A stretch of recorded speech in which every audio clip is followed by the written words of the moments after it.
আসসালামু আলাইকুম এভরিওয়ান। আজকে অনেকদিন পর আবার ভার্সিটিতে যাই, যেহেতু আজকে আমার উইকেন্ড ছিল। তো ভার্সিটিতে গিয়ে দেখি স্টুডেন্টরা সেই লেভেলে প্রোটেস্ট করছে। তো পরে জুনিয়রদের কাছে গিয়ে জানতে পারি যে আসলে ভার্সিটিতে নুরুল হুদা স্যার আর কি, উনি নাকি একজন স্টুডেন্টের বাবা মারা গেছে, তারপরও তাকে আর কি আলাদাভাবে পরীক্ষা দিতে দেওয়ার অনুমতি দেয়নি এবং তাকে ইমপ্রুভমেন্ট পরীক্ষা দিতে বলা হয়েছিল। এমনকি ওই স্টুডেন্ট নাকি তার বাবার মৃত্যুর ডেথ সার্টিফিকেটও দেখিয়েছিল। সাথে সাথে নাকি আরেকটা অভিযোগ ছিল, সেটা হলো আরেকজন স্টুডেন্ট, সে নাকি আইসিইউতে ভর্তি ছিল এবং সে যথাযথ প্রুফ দেখানোর পরেও নাকি তাকেও ওভাবে পরীক্ষা, আলাদা করে পরীক্ষার ব্যবস্থা করতে দেওয়া হয়নি, বলছিল যে টাকা দিয়ে ইমপ্রুভমেন্ট দিতে।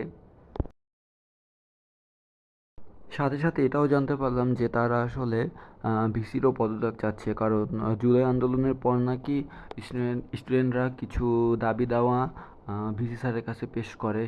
সেক্ষেত্রে ছিল আই থিঙ্ক শাটলের সার্ভিসগুলো, তারপর হলো ক্রেডিট ফি কমানো, এবং ইমপ্রুভমেন্ট এক্সামের ব্যবস্থা করা, এরকম আর কি কয়েকটা দাবি দেওয়া দেওয়া ছিল। তার নাকি কিছু অংশ ভিসি স্যার মানলেও সেটা নাকি অন্যভাবে আর কি, মানে বিজনেস মাইন্ডেড ভাবে নাকি সে টাকাগুলো আবার উঠিয়ে নিচ্ছে।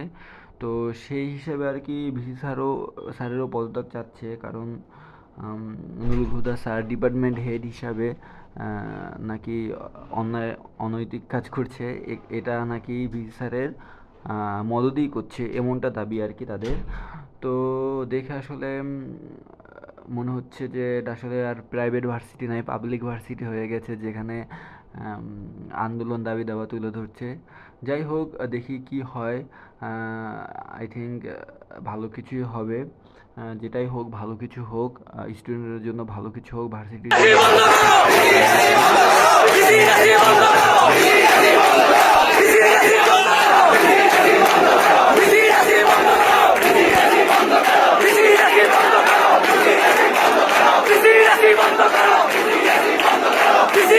বন্ধ করো।